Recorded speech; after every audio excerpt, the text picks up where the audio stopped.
और तीसरे दिन के प्रथम पाली के सत्संग में हम सभी अपने अपने पुण्य के प्रताप से यत्र तत्र से एकत्रित हैं।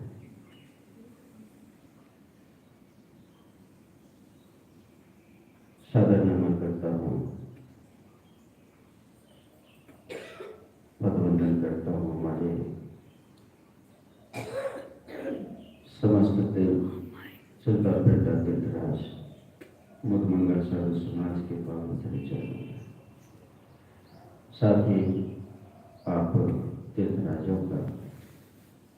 हार्दिक अभिनंदन और स्वागत करता हूँ।